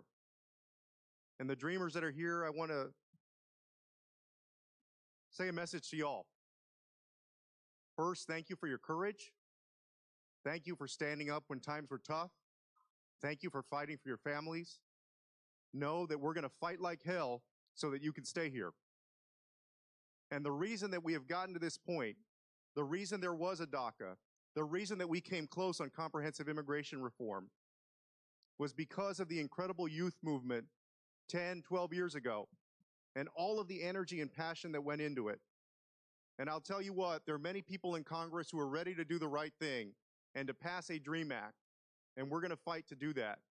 But there are also folks over the last several years who have said about DACA that they agree with it, but that it should have been done legislatively.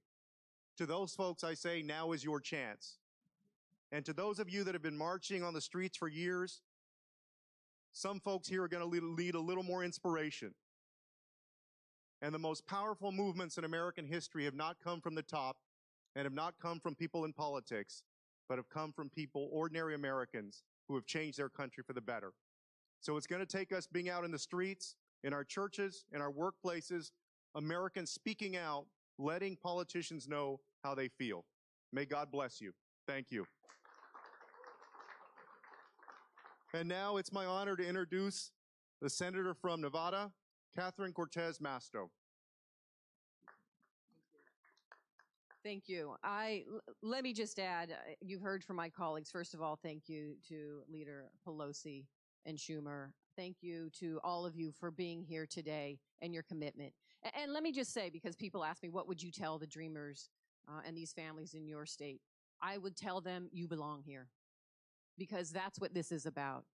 We have all met with these members, these kids, these families in our communities. They are not numbers, they are not graphs, they are real people that are contributing in our communities. And I will tell you to a T, every single one of them that I have met with, they are working hard, they are putting themselves through school, they're paying for it, they are going home to help their parents with their jobs. They are committed to doing everything that they can to be an integral part of our communities, and they are not getting recognition for that. Let me just say this. These kids are phenomenal. And the ones that I have met with are too afraid to even tell their story because they're afraid to come forward. They're afraid that when they leave that home that day, when they come home, their parents may not be there. I don't know about all of you, but I did not grow up that way. And why would we put kids and families in our community who go to our churches, who are in our grocery stores, who are in our schools, who are our neighbors and our friends, why would we make them live a dual life? Why would we treat them differently? What we are doing here today is saying enough. It is time to pass the DREAM Act. It is time to talk about the benefits of immigrants in our community. I am here today because my grandfather and great-grandfathers came to this country and had the courage to come to this country, and my story is no different than anyone else's. So why do we shut the door behind us? It is time to keep that door wide open. It's time to pass this act. And let me say one final thing, which I hear constantly. There are over 12,000 dreamers in Nevada alone, and they contribute over $500 million to the state of Nevada and our economy. You've heard the statistics that if we are to deport them and their families, we are going to lose billions of dollars in this economy. That's why the businesses support it in my state and across this country. That's why the farmers, that's why cattle ranchers, you name it, across this country support passing comprehensive immigration reform and keeping these families here. But let me throw this out here, because this is a misnomer and this is not a true fact. The dreamers here are contributing to our economy, and they are not depressing wages, and they are not taking away others' jobs. I'm telling you that right now. And we've got proof. In Nevada alone, not only did a Republican governor pass legislation to allow dreamers and these families to have a driver's license to get to their jobs, we passed a law to allow them to become teachers in our communities, because we know we have a teacher shortage across the country. That's what this is about. So it's time for President Trump and those men that I hear on TV to really show heart and work with us to pass the DREAM Act. It is time to stop the discrimination, the divisive rhetoric. There's no room for it in the White House. There's no room for it anywhere, and it is time to move forward. I cannot thank you all enough for being here, and thank you to my colleagues across both houses of Congress. We are going to get this done, and we are not going to stop fighting until we make this happen. So thank you for coming here today.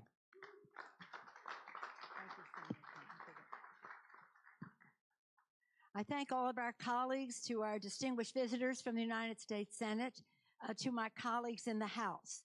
We did pass in the House the DREAM Act in 2010 under the leadership of the Congressional Hispanic Caucus. Today, again, under the leadership of Congresswoman Lujan Grisham, the caucus is taking the lead. But they are working with our Asian Pacific American Caucus under the leadership of Judy Chu, and the Congressional Black Caucus under the leadership of Cedric Richmond. And I do know one thing. In the Senate, they passed comprehensive immigration reform. We passed the DREAM Act. We couldn't pass each other's house. Now is the time, long overdue, to get it done. And I know if our whip, Steny Hoyer, where's Steny? Steny there? If our whip, Steny Hoyer, has his way, we will have 100% of the House Democrats voting for this. Thank you, Steny, for that. Thank you all very much.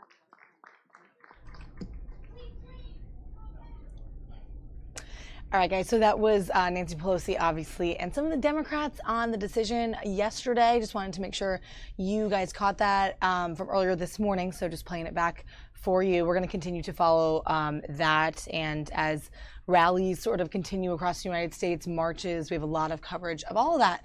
But, guys, we're also tracking, you see this behind me, actually. There it is. You can see the hurricane. This is let me pull up the picture so you can actually see. We've been talking to some of our weather meteorologists, of course, Mike Thomas, Caitlin Roth, about this Hurricane Irma. That's really the talk right now. That's what everyone is talking about. It's kind of dominating the news. And I want to show you this really cool video because it's really interesting. I don't know if any of you would ever do this, but check out some of the brave members of the NOAA. That's the National Oceanic and Atmospheric Administration. It's part of the U.S. Department of Commerce. It's sort of an agency within it. They're hurricane hunters, and they flew right into Hurricane Irma, which is this, and they got some really cool footage out of it as it was heading towards the Caribbean. So check out this video.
All right, pretty cool stuff. So it's just like a quick 2-minute video, but kind of cool to see that sort of angle, that perspective. And they kind of went into it with like a record setting speed and the force, obviously, of the hurricane towards the Caribbean. We had some updates earlier from Caitlin as it approaches Florida. And like I said, you can see that graphic behind me, which is similar to this graphic as we just see it swirling around there in the Caribbean. And I was saying earlier, I have a friend in St. Thomas in the Virgin Islands, and so I am definitely thinking about her and wondering. Some people from my hometown moved there, made their home there, their lives, and they're workers there, they're teachers or whatever they are, and they're just going to brave it out. So sort of what is to come, we'll see. She made like her last post on Facebook and talked about how they're hunkering down and they're probably going to lose power. So just so you know, guys, like, I'm good, I'm safe. And I don't know, I've just been thinking about her. So it's definitely a weird time as this is a Category 5 hurricane approaching the islands here. And like Caitlin said, they've been tracking sort of what could happen the worst of the worst. So if it doesn't hit any land and kind of weaves its way through those islands in the Caribbean. If we have anything else on this, guys, or if anybody else is around, like Mike or somebody to chat, it's kind of empty here right now in the middle of the day, but if he is, I'll grab him and we can talk more about this hurricane. Speaking of that, I know the governor spoke earlier this morning quickly about preparations for the storm. So I'm going to try to find you that video. While we do that, take a look at this satellite right here, and then we'll come back in.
Cannot stress this enough.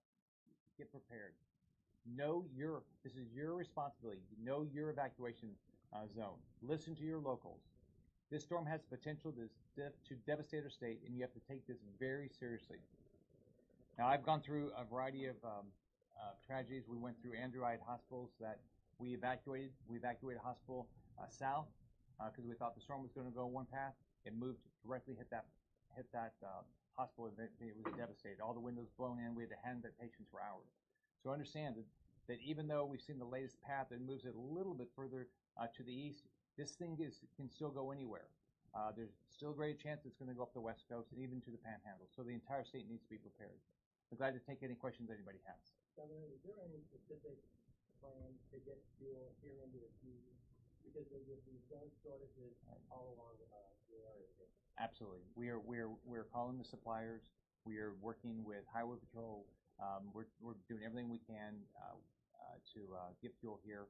We believe we're going to continue to bring fuel anywhere around the state. I talked to a mayor this morning up in Broward that they said some of their stations didn't have fuel, and we're doing the exact same thing there. We're doing it everywhere where we have any fuel shortages. If you know of any, make sure you're letting the State Emergency Operations team know, and we'll do everything we can to get the fuel here. Do they have escorts with police? Yeah, we do. Yeah. We're doing everything we can. Highway Patrol's helping everything we can to get the fuel down. How long do you take bringing in those supplies? We'll do it as long as we can. We'll continue bringing supplies as long as we can. But we've got to know. I know the retailers want to do their job, but if you let us know, then we can help the retailers make sure they have the information. Is there concern that as people try to leave the Keys, try to leave Miami-Dade County, you're going to see a serious traffic issue, kind of like Houston saw years ago during the weekend? Here's okay. If you listen to the evacuation orders are going to be given in a timely manner so people have time to evacuate. But if you wait, that's where the problem's going to happen. Whether it's Highway Patrol, FDLE, local law enforcement, DOT, we're going to try to keep all these evacuation rates open. But if you hear something, you got to tell us, but we're going to keep doing it. Governor, how do you reiterate the seriousness of this? Some Floridians tend to, we see hurricanes enough, they don't take it seriously necessarily. You brought up Hurricane Andrew, that's something that people remember. How do you reiterate how serious it is? Well, let's think about Andrew. Andrew, in my case, I had 500 employees without homes. But here's what we didn't have in Andrew. We didn't have this amount of wind. Andrew was not as big as this is. This is 185-mile-an-hour winds, and they're tracking even higher than it sometimes. It's this has the potential for significant storm surge. We didn't have that in Andrew. If you remember last year in Irma, and it fortunately happened in an area where there were citizens, but not like in a major area. We had 10 feet of storm surge, and that devastated. I mean, it goes in for miles. So you've got to. We have a plan in every community for if we're going to have storm surge, how far the water's going to go. And that's how they're making their evacuation orders. Listen to them. I have a daughter in Naples, and she lives inland a little bit, but she's listening. She's calling me all the time, asking me, and so I'm saying make sure you listen to your locals. But we have a plan. The whole state does, and so you got to listen. If the storm does travel northward, it'll constantly affect the state. So even after it passes South Florida, is there a concern that after the rain has stopped, even the storms close up to Jacksonville area, getting supplies down this way? We're going to do everything. You're always worried about everything, and so you worry about what's going to happen to bridges. You worry about what's going to happen to our roads. You worry about all these things. And so what you have is you plan what you're going to do to respond to it. So we are pre-positioning assets to the extent we can, and we'll move it south as fast as we can. But you got to be careful because not knowing exactly where this thing's going to go. But if you remember Matthew last year, it scraped the coast. But at any moment, I mean, it was only 20 miles off our coast. It could have come in and it completely scraped the coast, and it was not as big as this. This is way bigger. This is the potential for way more storm surge than Matthew had, and Irma was never this big, and Andrew was never this big. You got time for one more. What about a plan for traffic flow on the overseas highway for the coming days? Well, right now, if you look, the roads are open. You can get out. So if people are listening to their evacuation orders, that's not going to be an issue. We're going to do everything we can to keep the evacuation routes open. We've got, whether it's the National Guard or Highway Patrol, they're all going to keep doing it. So we'll deal with the issues as they come up. But our goal is to make sure that it's more efficient is to keep it going both ways, because then if we have emergency vehicles that have to get down here, then that slows that down. Right. Thanks, everybody. So that was earlier today, guys, Governor of Florida, Rick Scott, and you heard him comparing this hurricane a lot to Hurricane Andrew. Who of you guys remember that? I think I was a little too young to know sort of what happened surrounding that, but I know there were some people in the newsroom that either were traveling for it or kind of have recollections of what was really decimated from it in the early 90s. And I don't quite remember. My parents probably do, and what all went down there, but I was up north for that in the 90s. But Governor there talking about sort of the comparisons, people asking questions about that. I want to show you this really interesting video that we just came across, the bone-chilling moments that the Hurricane Irma has hit I guess St. Thomas, where I was talking about earlier, the Virgin Islands. Check out these, like in the moment, this is video that we got cleared to watch and hear the hurricane hitting in St. Thomas.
So pretty insane stuff. The wind on this shot is pretty much taking over, and it's like inching up my gain, so you can't really hear, but definitely, yeah. So that was obviously taken video that we got cleared from someone that was just there in the moment, taking a shot of what it looked like as it hit the Virgin Islands. So obviously hoping and praying that everyone is okay, as this storm that we've been tracking is hitting these islands, and obviously a lot more detail and expertise from our meteorologists when we have them around. But we're going to stay on this because this is really the most interesting. Check out this live shot of the Caribbean down there. That's what we're looking at from APTN. A little footage. Ooh, bring that down. But it's ongoing, guys. People in the Miami-Dade County and everywhere are prepping for this. They have officials talking about it. So let's go over to that hurricane update. Officials down in Broward County. We missed this from earlier. And if we have anything else crop up, I'll bring you over there. I know we're waiting on this presser in the House. This is obviously a blank podium, but they're going to be talking about North Korea and what's going on with that. So let's go over to preparations in Broward County in Florida as we keep our eye on everything else. Welcome to our show, guys. If you're watching Fox 5 Live, we're just hanging out in the digital news desk and bringing you all the live news of the day. So feel free to join in on the conversation. You can join with us on YouTube, Facebook, all our social media platforms. We're watching all of them on our phones. So connect with us and subscribe if you like it to our channel on YouTube so you can be part of it. We're glad to have you on today. So with that, let's go over to this press conference from earlier, a hurricane update for what's going on in Florida as Florida and the Caribbean really brace themselves for this storm. If you guys are in the wake of this at all or near it or know anyone that is, leave it in the comments. I want to hear more from you about what you're going through. Maybe you know somebody taking the brunt of this. I referenced this earlier, but a girlfriend of mine from high school lives down in the Virgin Islands, which is what we just saw. So kind of watching and waiting to hear with what she deals with because they decided to just stay. A lot of people couldn't get those last second flights out and are just going to deal with it. So obviously hoping people stay safe and the death toll doesn't happen or increase like we saw with Harvey. Obviously a different storm, like Caitlin was saying, Harvey staying sort of stable and stagnant in one area and causing all that flooding, which eventually caused damage and death. And this one sort of fast moving, wide diameter passing through during hurricane season. So anyway, this update from Broward County, let's go over there and we'll butt in with anything that's breaking. Including the barrier islands. Evacuations for those living in low-lying areas and mobile home areas will also be mandatory beginning tomorrow at noon. Shelters will open up tomorrow at noon. Again, we urge people to stay with family or friends outside of the evacuation areas. If you are staying at a shelter, please bring anything that you will need to be comfortable, including medications. Broward County will begin opening 14 emergency evacuation shelters tomorrow at noon.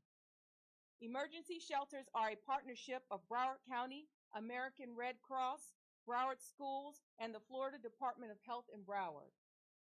Please remember that shelters are a refuge of last resort.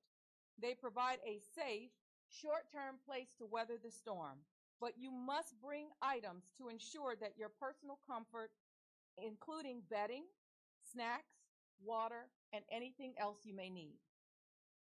We do have pet-friendly shelters.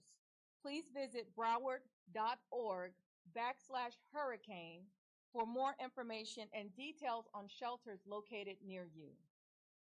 Broward County is working with our city partners for transition to recovery shelters if needed.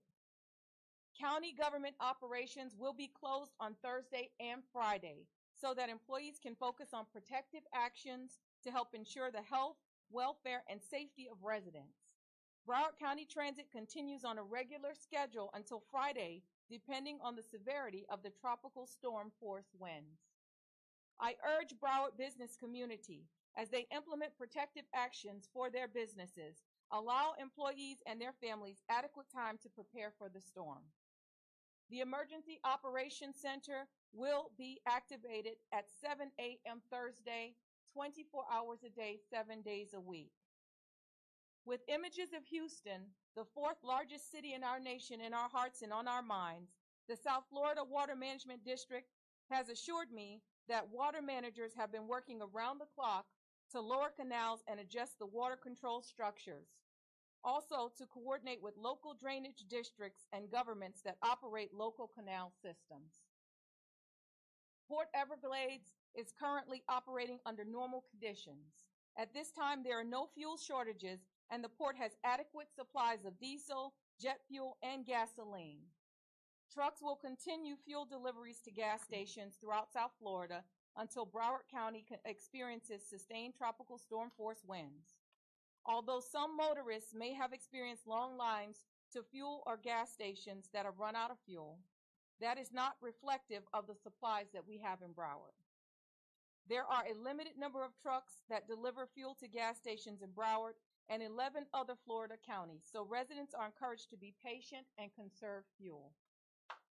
As of this morning, the Broward County Emergency Hotline is now open 24 hours a day, 7 days a week to answer resident inquiries.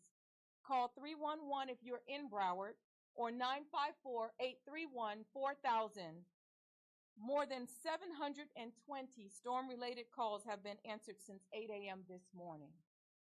School Superintendent Robert Runcie has announced that Broward District Schools will be closed on Thursday and Friday to facilitate community sheltering operations.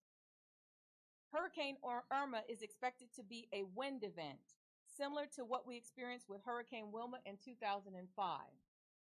I implore you to put up your hurricane shutters, if you have them, and take all other protective actions as recommended by emergency management officials at the appropriate time. FPL has announced that residents should be prepared for extended power outages. Every family who chooses to shelter in place should be prepared for this and have supplies to last 3 to 5 days. Port Everglades and the airport remain open at this time, but if you have travel plans scheduled for later in the week, please check with your airline or cruise terminal for possible schedule changes. Broward County Transit continues on a regular schedule until services are suspended due to tropical storm force winds. Broward County Parks is closing all of its after-school programming for Thursday and Friday. All tolls across the state have been suspended to make roads easily accessible for evacuations if ordered. County road maintenance crews are preparing county storm drains to minimize any flooding impact on county roadways. Broward County will begin staging heavy equipment today at various sites around Broward County to allow crews to begin road safety inspections and debris clearance immediately after the storm. County bridges, including drawbridges over the New River, are currently functioning under normal operations. Please stay connected to your favorite source of information and updates. Watch the media reports. Broward County news conferences are carried live at broward.org, and you can follow us on Periscope and Twitter as well. Visit broward.org or Twitter at ReadyBroward, and subscribe to Broward County's new emergency alert notification system called Alert Broward. Here is where you'll get the most recent and up-to-date weather information. The Broward.org/hurricane website contains a wealth of information on how to prepare for a storm, and throughout the event will feature up-to-date information on protective actions, shelter location, assistance services, and other important recovery information.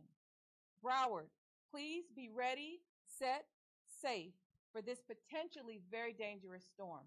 Please take this very seriously as we are looking at some very, very high winds and a lot of rain. At this time, I would like to invite our Broward County Sheriff, Scott Israel, to say a few words. Thank you, Mayor, for that comprehensive briefing.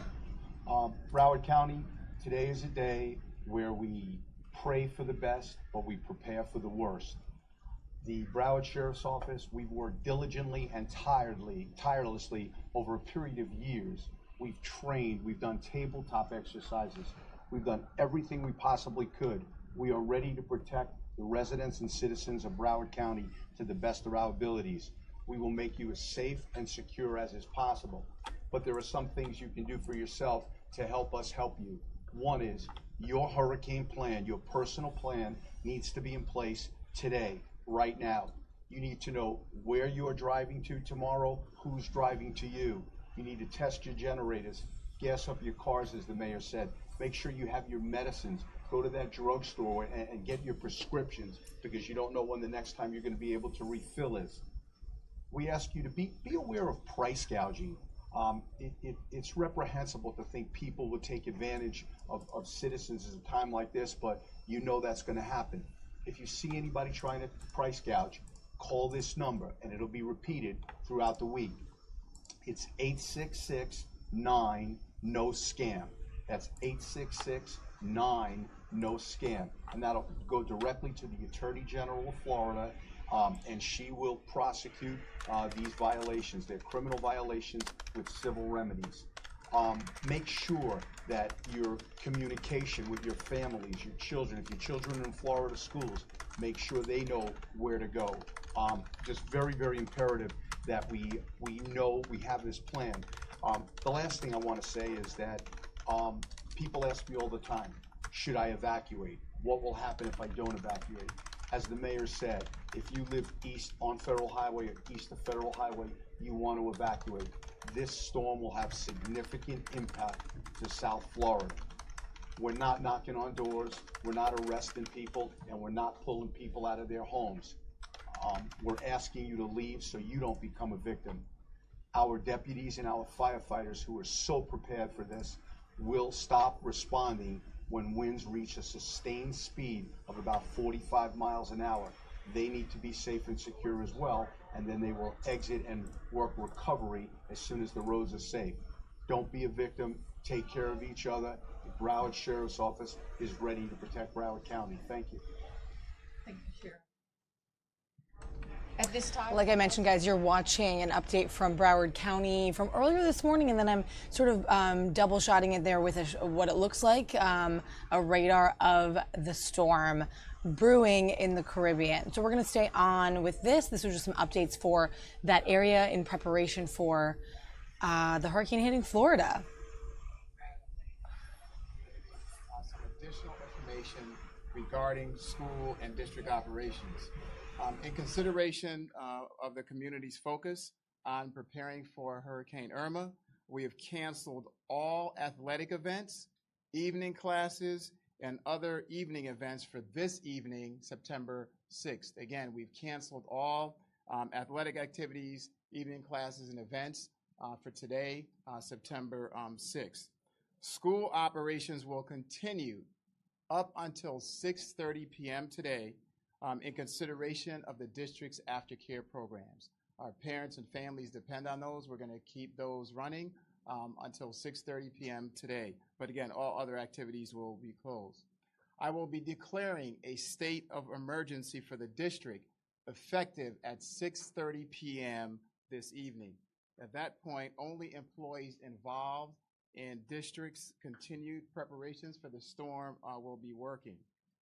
The district has about 32,000 employees, and we want to make sure that they are going to receive their payrolls. So the district has already run payrolls for this week, and employees who are scheduled to be paid this Friday with direct deposit can rest assured that they will have those funds available on payday.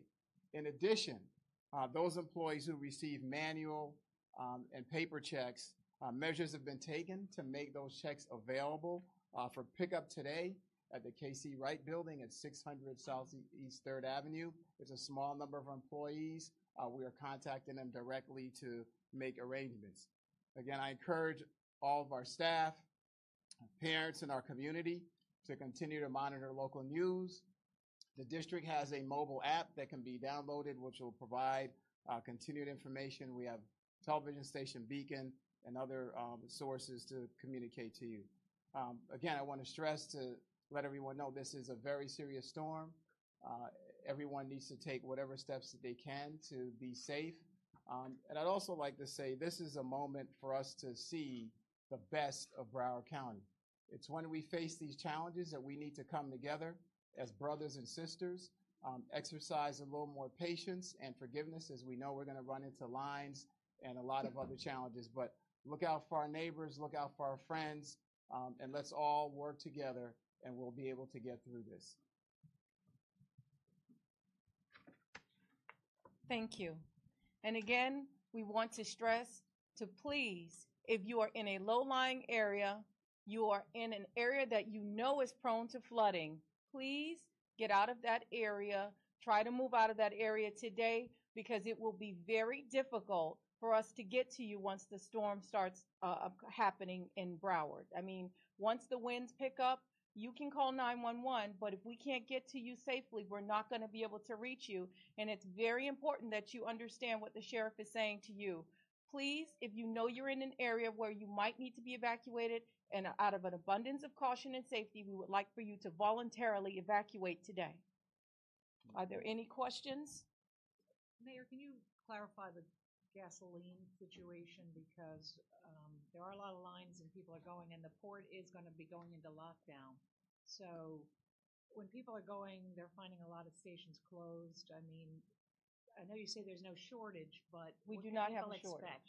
So at this point in time, what we're doing is the tankers are refueling and getting the gas to the stations as quickly as possible. But as you know, that there is a high demand, so there will be lines, but there is enough gas to supply Broward County. They need to be patient. The gas will be flowing. We will not be closing down the port in terms of the gas supplies anytime soon. So those gas supplies will continue to come until we say, okay, all clear, you're off the streets now, no more. So it should not be a problem. People should not be panicking about that. We do have enough fuel. Anyone else? On the evacuation, can you clarify the timing? You want some people to go today, but it's mandatory tomorrow. Right. So once we have declared the state of emergency, we will want all vehicles off the street as of tomorrow by noon. So what we're asking for today is that if people have to move things, if they have to go and take their belongings to a loved one's house, we're asking that they do that today in preparation for us trying to clear the roads tomorrow. As you know, we're staging heavy equipment. We're staging to make sure that after the hurricane, we can clear our streets quickly, identify down power lines, and help FPL as quick as possible to make it as safe as possible. So this is about public safety right now, and it's about just asking people to voluntarily cooperate with us so we can do the best job we can to get through the storm. Tomorrow. Will be tomorrow beginning at noon, mandatory. Sheriff, can you talk a little bit about, so you're urging people not to be on the roads after noon tomorrow? Well, we're urging people to put their plan in place and be at their final destination tomorrow. We understand that that's not going to be possible, and people are going to wait till the last minute. But there's going to become a time where it's going to be too dangerous to drive. We'll enforce traffic laws up until the point where I feel it's unsafe for our folks to be out there. At that point, they'll be recalled. They'll take safe harbor so that they could go out and save lives and save the community once the winds allow.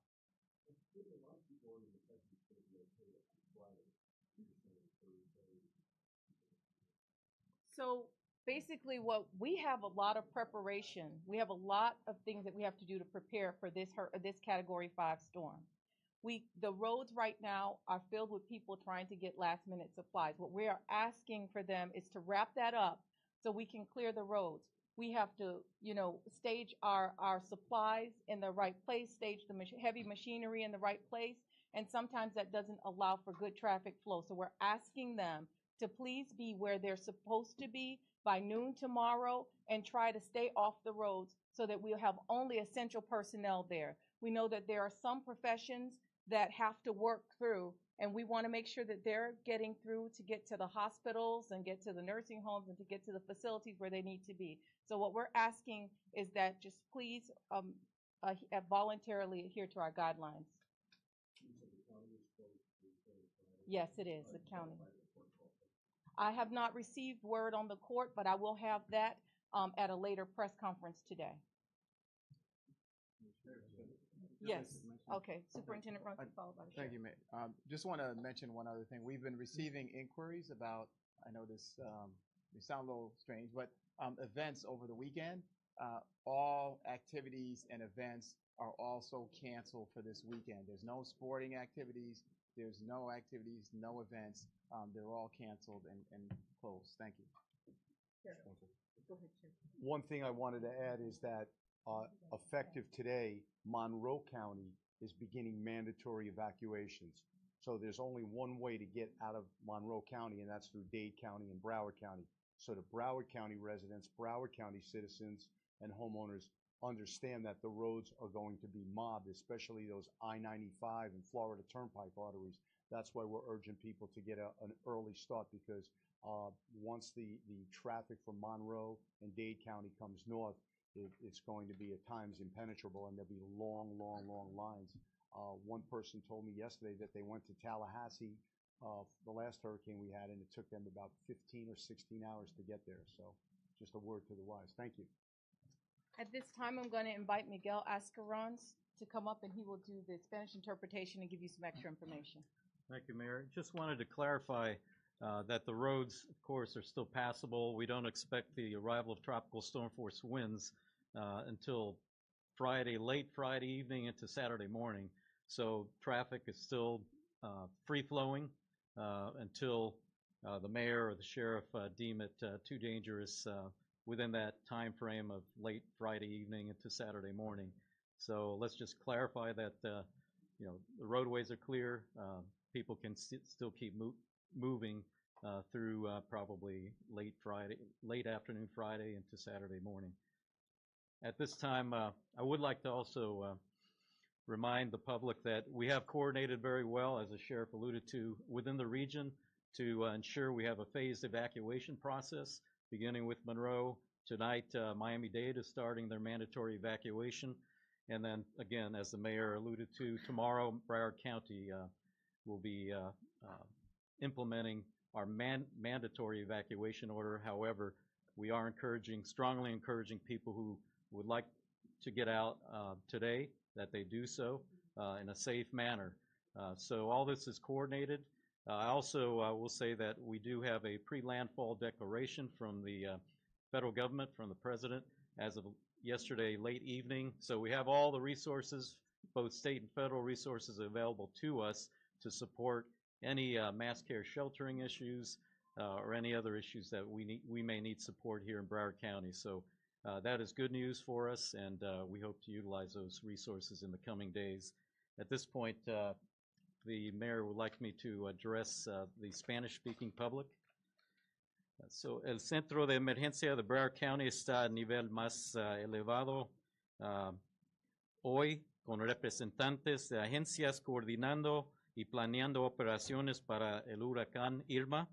El huracán Irma sigue siendo una tormenta muy peligrosa en el Atlántico y se acerca al sur de Florida. Queremos que el público siga sus preparaciones para impactos de vientos severos y lluvias empezando este viernes por la tarde hasta el próximo lunes. Deben de tener un plan de emergencia, un kit con agua, linternas, baterías, medicaciones y comida para su familia. También deben de mantenerse informados por radio, televisión o por nuestro website, broward.org. Si tienen preguntas, también pueden llamar al 311, nuestra línea de información para el huracán Irma, también llamada Emergency Hotline.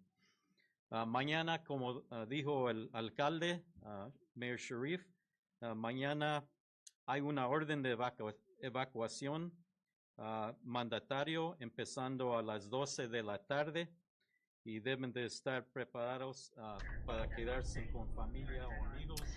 Okay, guys, so just an update from Broward County on this storm. And as we've been talking about all this morning, Irma isn't slated to hit Florida till Sunday.